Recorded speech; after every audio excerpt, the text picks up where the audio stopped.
पश्चिम बंगाल में चुनाव को देखते हुए घमासान भी तेज है और बयानबाजी भी।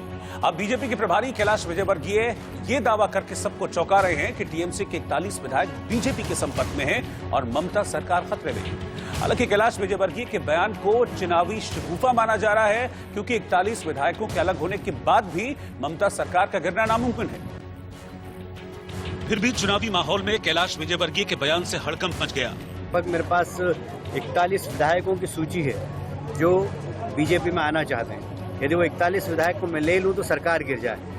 कैलाश विजयवर्गीय ने 41 टीएमसी विधायकों की सूची होने का दावा तो किया, लेकिन ये भी कहा कि उन्हें सोच विचार कर बीजेपी में शामिल कराया जाएगा। साफ है कि कैलाश विजयवर्गीय की रणनीति टीएमसी पर दबाव बढ़ाने की है। हम लोग देख रहे हैं कि किसको लेना और किसको नहीं लेना। यदि छवि खराब है किसी की तो हम नहीं लेंगे, ये हमने सोचा है। तो क्योंकि सबको लग रहा है कि ममता जी की सरकार जा रही है और मोदी जी के नेतृत्व में भारतीय जनता पार्टी की सरकार आ रही है। पश्चिम बंगाल विधानसभा में कुल 294 सीटें हैं, जिसमें टीएमसी की 211 सीटें। अगर 41 विधायक पार्टी छोड़ भी दें तो टीएमसी के पास 170 विधायक रहेंगे, जबकि बहुमत के लिए 147 विधायकों की ही जरूरत है। यानी ममता सरकार को फिलहाल कोई खतरा नहीं है। लेकिन ऐसे वक्त में जब टीएमसी के कई बड़े नेता बीजेपी में शामिल हो चुके हैं, कैलाश विजयवर्गीय के बयान से टीएमसी में चिंता होना लाजमी है। किसान आंदोलन को आज 50 दिन पूरे हो गए हैं, लेकिन सुप्रीम कोर्ट के दखल के बावजूद अभी तक कोई भी रास्ता निकलता हुआ नहीं दिख रहा है। कड़कड़ाती ठंड के बीच किसान सड़कों पर हैं। मांग सिर्फ एक है, कृषि कानूनों की वापसी। ऐसे में कल होने वाली किसान और सरकार के बीच 10वें दौर की बातचीत से काफी उम्मीदें लगाई जा रही हैं।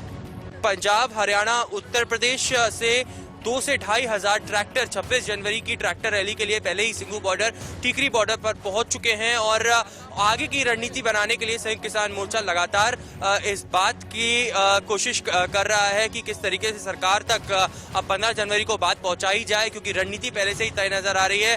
किसान संगठनों ने साफ कर दिया है कि यह आंदोलन तब तक जारी रहेगा जब तक ये तीनों कृषि कानून पूरी तरीके से वापस नहीं आ जाते। किसान ठंड से बेजार हैं, लेकिन हौसले बुलंदी पर हैं। किसान सरकार से कृषि कानून वापसी की उम्मीद लगाए हुए हैं। वहीं दूसरी ओर किसान आंदोलन को लेकर सियासत तेज है। कांग्रेस नेता राहुल गांधी ने एक बार फिर ट्वीट कर केंद्र सरकार पर निशाना साधा है। उन्होंने लिखा है, 60 से ज्यादा अन्नदाता की शहादत से मोदी सरकार शर्मिंदा नहीं हुई, लेकिन ट्रैक्टर रैली से इन्हें शर्मिंदगी हो रही है।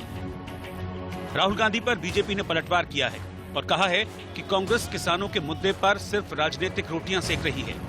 देश की सबसे सर्वोच्च अदालत है तो सुप्रीम कोर्ट है, और सुप्रीम कोर्ट के निर्णय के बाद मैं सोचता हूँ अब उनके निर्णय को उनको मानना चाहिए।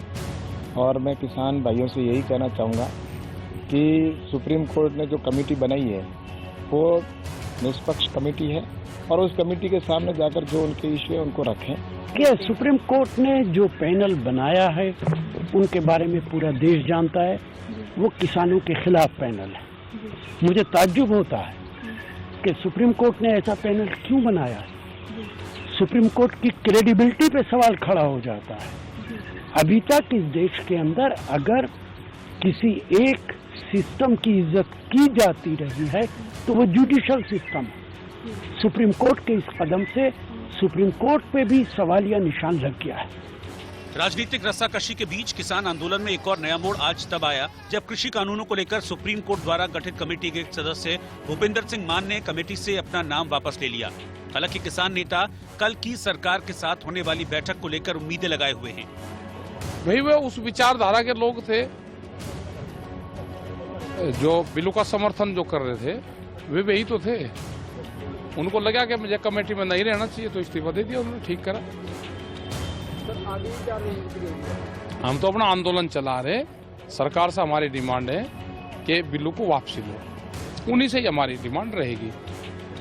मैं आप लोगों को क्लियर कर देना चाहता हूं कि जो कमेटी बनाई गई है वो सरकार की तरफ से बनाई गई है, ना कि किसानों से किसी तरह का पूछताछ करके। जो हमारी 40 जत्थेबंदियां वहां जाती है कमेटी में, हमारी तरफ से जो कमेटी बनाई गई है उनमें से कोई भी एक सिंगल व्यक्ति भी सरकार ने उस कमेटी में कोर्ट ने नहीं रखा है। हम किसी कमेटी के चक्कर में नहीं पड़ना चाहते।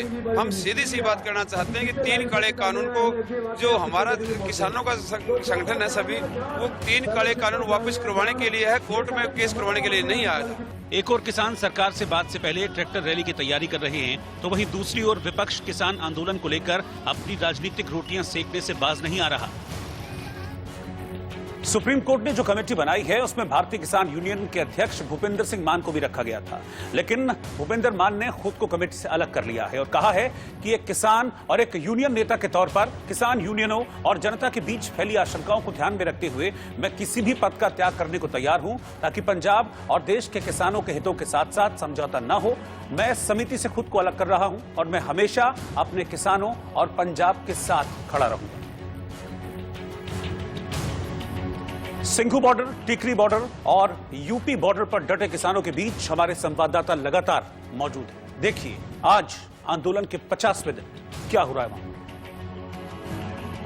तस्वीरें हम आपको यहाँ सिंघू बॉर्डर से दिखा दें किस तरीके से यहाँ पर आज, क्योंकि पूरे दिल्ली एनसीआर में कड़ाके की ठंड देखने को मिल रही है, घना कोहरा पूरे दिल्ली एनसीआर में छाया हुआ है। उसी को लेकर अब अलग अलग तरीके की व्यवस्थाएं यहाँ सिंघू बॉर्डर पर की जा रही हैं। जो किसान, वृद्ध किसान यहाँ पर लगातार मौजूद हैं, वो अपने आप को इस भीषण ठंड से बचाने के लिए अलग अलग प्रयास कर रहे हैं। वहीं दूसरी ओर देखिए जो अलाव है वो भी लगातार जलाया जा रहा है। सर्दी से बचने के लिए कहीं ना कहीं किसान हर मुमकिन कोशिश कर रहे हैं कि कहीं ना कहीं इस सर्दी से भी निजात पाया जा सके। कि जो कल की मीटिंग होनी है उसकी हमें पता चला अभी तक उसकी इनवाइट नहीं आया है, तो क्या अगर कल की मीटिंग के लिए इनवाइट आएगी तो क्या सब किसान नेता जाएंगे? नहीं, बिल्कुल जाएंगे। इनवाइट के लिए कोई स्पेशल नहीं बात है, जो हमारे को उस दिन से बोल दिया था। कल के अखबार में कृषि मंत्री के तरफ से भी आ चुका है और कल की हमारी जो मीटिंग हुई थी केंद्रीय स्तर की उसमें फैसला हुआ है कि कल 12 बजे सभी किसान साथी उस मीटिंग में जाएंगे। सर, ये कमेटी जो है जो सुप्रीम कोर्ट ने बनाई है उसको लेकर बहुत सारे विवाद अब उठ रहे हैं, तो इसके चलते अब ये सवाल है कि क्या इस कमेटी के मेंबर्स के साथ आप आगे बातचीत करेंगे या नहीं करेंगे? किसानों ने साथ में जुड़ के क्या डिसाइड किया सर? मैं आप लोगों को क्लियर कर देना चाहता हूं कि जो कमेटी बनाई गई है वो सरकार की तरफ से बनाई गई है, ना कि किसानों से किसी तरह का पूछताछ करके। जो हमारी 40 जत्थेबंदियां वहां जाती है कमेटी में, हमारी तरफ से जो कमेटी बनाई गई है उनमें से कोई भी एक सिंगल व्यक्ति भी सरकार ने उस कमेटी में कोर्ट ने नहीं रखा है। हम किसी कमेटी के चक्कर में नहीं पड़ना चाहते। पीछे आप देखिए, जहां तक आपकी नजर जाएगी वहां पर आपको ट्रैक्टर ट्रॉली नजर आएंगे और ये ट्रैक्टर ट्रॉली बढ़ रहे हैं। इससे आप अंदाजा लगा सकते हैं कि 26 जनवरी का जो किसानों का प्लान है वो भी पूरी तरह से तैयार है, क्योंकि देखिए देश की सर्वोच्च अदालत में भी जब मामला चला गया और वहां से तीनों कानून सस्पेंड करने की भी बात कह दी गई, लेकिन किसान इस बात पर अड़े हुए हैं कि तीनों कानून जो हैं वो रिपील हो और एमएसपी पर जो गारंटी मिले वो कानून के रूप में मिले। और राकेश टिकैत जो उनके नेता वो साफ तौर पर कह चुके हैं कि आंदोलन जारी रहेगा। आप देखिए ठंड आज काफी ज्यादा है, क्योंकि दिल्ली और एनसीआर में आज तापमान 5 डिग्री तक फिर से पहुंच गया, लेकिन किसान जो हैं वो हटने को तैयार नहीं है। एक तरफ सुप्रीम कोर्ट ने भी चिंता जाहिर की है कि जो बुजुर्ग किसान हैं वो कैसी स्थिति में हैं, उनको वापस चले जाना चाहिए, लेकिन जब बुजुर्ग किसानों से बात होती है तो उनका ये कहना है कि वो बिल्कुल वापस नहीं जाएंगे। आंदोलन तभी खत्म होगा जब तीनों कानून रिपील होंगे, यानी कि सस्पेंड से बात बनने वाली नहीं है और संशोधन से भी बात बनने वाली नहीं है। दो महिलाओं ने एक ठग की जमकर खबर ली। उत्तर प्रदेश के गोंडा में दो महिलाओं ने माइक्रो फाइनेंस कंपनी के कर्मचारी को चप्पलों से पीट दिया। आरोप है कि कर्मचारी ने धोखे से महिला का अंगूठा लगवाकर उनके खाते से 5,000 रुपए निकाल लिए थे। पश्चिम बंगाल में बीजेपी नेता कैलाश विजयवर्गीय ने एक रैली के दौरान दावा किया कि टीएमसी के 41 विधायक बीजेपी के संपर्क में हैं और ममता सरकार गिर सकती है। कृषि कानूनों को लेकर सुप्रीम कोर्ट की बनाई समिति में शामिल भूपेंद्र सिंह मान ने खुद को समिति से अलग कर लिया है। मान ने कहा कि किसान यूनियन और जनता के बीच फैली शंकाओं को ध्यान में रखते हुए वो पद का त्याग करने को तैयार हैं। पहाड़ों पर हुई भारी बर्फबारी की वजह से श्रीनगर में पारा इतना गिर गया कि डल झील जम गई। मौसम विभाग ने कश्मीर में अगले 48 घंटे भीषण ठंड पड़ने का अनुमान जताया है। बर्ड फ्लू से मचे हड़कंप के बीच दिल्ली सरकार ने एक बड़ा फैसला लिया है। सरकार ने चिकन की बिक्री पर लगाए गए रोक को हटा लिया है। यह फैसला पोल्ट्री मार्केट से लिए गए नमूनों के बर्ड फ्लू टेस्ट में नेगेटिव आने के बाद लिया गया। इसके बाद सरकार ने पोल्ट्री मार्केट को खोलने के आदेश दे दिए हैं। इसके साथ ही चिकन की बिक्री और जिंदा मुर्गे मुर्गियों के आयात पर लगी रोक को भी वापस ले लिया गया है। असल में एशिया की सबसे बड़ी गाजीपुर मुर्गा मंडी से लिए गए सभी 100 नमूने फेल हो गए थे। इसमें बर्ड फ्लू नहीं पाया गया था। इसके बाद सरकार की ओर से फैसला लिया गया। बर्ड फ्लू को लेकर महाराष्ट्र में भी चिंता काफी है। पशुपालन मंत्री सुनील केदार से हमारे संवाददाता अभिषेक शर्मा ने बात की। अब तो कोरोना का कहर था देश भर में, अब बर्ड फ्लू आ गया और ये भी कहा जा रहा है कि चाइना से। मैं इतने बोलूँ कि कल राज्य के मुख्यमंत्री के साथ वर्षा में मीटिंग हुई, सब कलेक्टर्स को वीसी पे लिया गया, सब कलेक्टर को गाइडलाइंस बताया गया और हर हमारा जो एनिमल हस्बेंड्री डिपार्टमेंट के जितने क्लिनिक्स है वो क्लिनिक के तहत सारे डॉक्टर्स तैनात है। जिला परिषद के भी लोगों को हमने वहाँ पे इन्वॉल्व किया कि उनके पास भी एनिमल हस्बेंड्री डिपार्टमेंट होता है। फॉरेस्ट डिपार्टमेंट के भी लोगों को भी सीएम साहब ने सख्त उनको सूचना की कि आप लोगों ने जहाँ भी कोई बर्ड यदि मरा पाता है उसके सैंपल लो और इमीडिएट उस बर्ड को डिस्पोज करो जमीन के अंदर, जो अलग तरीके से होता है। कुछ हमको लाइम डालना पड़ता है, चूना डाल के उसको अंदर दफनाओ ताकि उसका ट्रांसमिशन ना हो। एक आधे कई जगह पोल्ट्री में दिखता है तो इमीडिएट वो पोल्ट्री की जगह सील कर डालो, वहां से ना तो लोग बाहर आने दो, ना तो अंदर जाने दो, ना बर्ड लाओ, उसके कारण रोका जाएगा। अभी तक तो पूरा रोका हुआ है, कंट्रोल में है। मैं इतने बता देना चाहूंगा आपकी 2006 में जब ये बर्ड फ्लू आया था तब से आज तक पूरे भारतवर्ष का पूरा इतिहास अपने पास है, उसमें एक भी जीवित हानि आदमी उससे मरा नहीं है। ये उतनी वस्तुस्थिति ठीक है, पर ये वायरस है, वायरस कब क्या करेगा इसका बता नहीं सकते, इसलिए सतर्क रहना बहुत जरूरी है। पर इसका सबसे ज्यादा नुकसान पोल्ट्री को होता है और पोल्ट्री ये रूरल एरिया की इकोनॉमी का एक बैकबोन है, वो संभालना बहुत जरूरी है और इसलिए हमारा सरकार इसमें बहुत सतर्क है। दिल्ली में कोरोना टीकाकरण को लेकर तैयारियां पूरी हो चुकी हैं। मुख्यमंत्री अरविंद केजरीवाल ने बताया कि दिल्ली में सोमवार, मंगलवार, गुरुवार और शनिवार यानी कि हफ्ते में 4 दिन ही कोरोना का टीका लगाया जाएगा। 16 जनवरी को 81 जगहों पर वैक्सीन लगाई जाएगी और हर जगह पर 100 लोगों को वैक्सीन लगाई जाएगी। वैक्सीन लगने का काम शुरू होने जा रहा है। इसके लिए दिल्ली सरकार ने अपनी सारी तैयारियां कर ली हैं। दिल्ली सरकार और दिल्ली के लोग वैक्सीनेशन के लिए पूरी तरह से तैयार हैं। आज सुबह ही मैंने अपनी टीम के साथ सारी तैयारियों का जायजा लिया। सभी तैयारियां पूरी कर ली गई हैं और सभी टीम्स लोगों को वैक्सीन लगाने के लिए तैयार हैं। केंद्र सरकार से हमें अभी तक 2,74,000 वैक्सीन की डोज मिली हैं। जैसा कि आप जानते हैं कि एक व्यक्ति को 2 डोज लगेंगी और 10% एक्स्ट्रा देती है केंद्र सरकार टूट फूट और उन चीज़ों के लिए। तो ये जो 2,74,000 हमें वैक्सीन मिली हैं, ये लगभग 1,20,000 हेल्थ केयर वर्कर्स के लिए सफिशिएंट हैं और दिल्ली में हमारे 2,40,000 हेल्थ केयर वर्कर्स ने रजिस्टर किया है। सो हम उम्मीद करते हैं कि अगले कुछ दिनों के अंदर जो और ज़रूरत है हेल्थ केयर वर्कर्स के, वो भी हमारे पास जल्दी वैक्सीन आ जाएंगी। पहले दिन 16 जनवरी को 81 जगहों पर वैक्सीन लगाई जाएंगी। एक एक जगह पे लगभग एक दिन में 100 लोगों को वैक्सीन लगाई जाएगी। हफ्ते में 4 दिन वैक्सीन लगाई जाएगी। सोमवार, मंगलवार, गुरुवार और शनिवार। इसके अलावा जो 2 दिन होते हैं उस दौरान रेगुलर वैक्सीन लगती हैं, तो हम नहीं चाहते कि जो रेगुलर वैक्सीनेशन दूसरी बीमारियों की हैं वो सफ़र करें। और एक दिन संडे हो गया, तो 4 दिन, हफ्ते में 4 दिन वैक्सीन लगाई जाएंगी। शुरुआत में हम 81 सेंटर्स पे शुरू कर रहे हैं। इसको बढ़ा के कुछ दिन में 175 सेंटर कर दिए जाएंगे और उसको बढ़ा के कुछ दिनों के और बाद 1000 सेंटर्स पूरी दिल्ली में वैक्सीनेशन के लिए तैयार किए जा रहे हैं।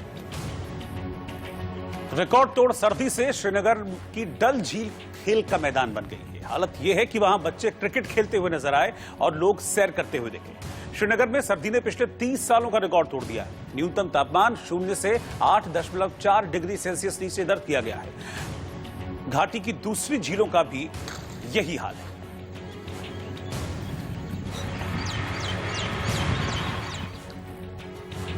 तो जम्मू कश्मीर में रिकॉर्ड तोड़ सर्दी ने लोगों का हाल बेहाल कर रखा है। देखिए संवाददाता अजय जांड्याल की रिपोर्ट। लोगों ने राहत की सांस ली है। आसमान बिल्कुल साफ है और सबसे बड़ी बात है कि पिछले लगभग 2 हफ्ते के बाद जम्मू कश्मीर में लोगों को सूरज देवता के दर्शन हुए हैं। जी हां, आपको बताऊं कि पारा जो है लगातार निचले स्तर पर चल रहा था। कई दिनों तक बारिश और उसके बाद बर्फबारी ने लोगों की मुश्किलें जो है वो बढ़ा रखी थी। हालांकि मौसम की मार झेल रहे लोगों को सूरज देवता के दर्शन के बाद राहत तो मिली है, मगर वहीं जम्मू से कश्मीर जाने वाला जो हाईवे है वो अभी भी बंद है। हम इस समय नगरोटा में हैं और यहाँ आप देखेंगे ट्रैफिक पुलिस कर्मी जो हैं वो लगातार तैनात हैं और इस चीज को सुनिश्चित कर रहे हैं कि कोई भी अगर गाड़ी कश्मीर जाने के लिए आती है तो उसे रोका जाए, क्योंकि किसी भी तरीके से अगर ये जाना चाहेंगे जा नहीं पाएंगे, क्योंकि रामबन इलाके में एक ब्रिज जो था उसकी जो दीवार थी, जो रिटेनिंग दीवार थी, वो जो है वो टूट गई, जिसके विजुअल भी हमने आपको बताए थे कि किस तरीके से ब्रिज जो है वो पुल जो था वो कोलैप्स हुआ और उसके बाद से हाईवे पर ट्रैफिक को लगातार बंद रखा गया है। और यहाँ से जो भी यात्री आगे जाने की कोशिश कर रहे हैं उनको जो है रोका जा रहा है। मौसम हालांकि खुला है, यात्री जो है वो जाना चाहते हैं, मगर अब परेशानी जो है वो हाईवे की है। इसलिए यहाँ पर आप देखेंगे तो जो भी सैलानी या कोई भी अगर आता है जो कश्मीर जाना चाहता है उसे यहाँ पर रोका जा रहा है।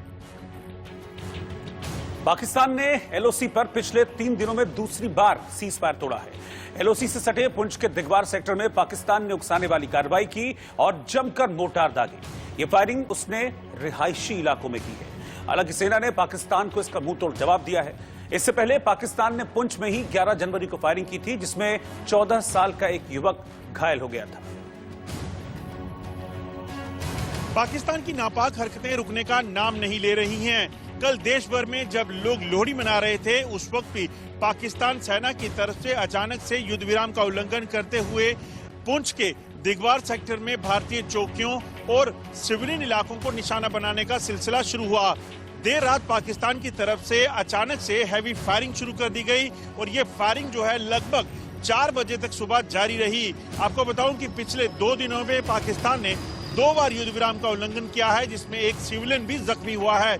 और पाकिस्तान की मंशा सीधे तौर पर एलओसी के पार बैठे आतंकियों को जम्मू कश्मीर में घुसपैठ करवाने की है, क्योंकि पाकिस्तान चाहता है कि जम्मू कश्मीर में हालात खराब किए जा सके, शांति को भंग किया जा सके।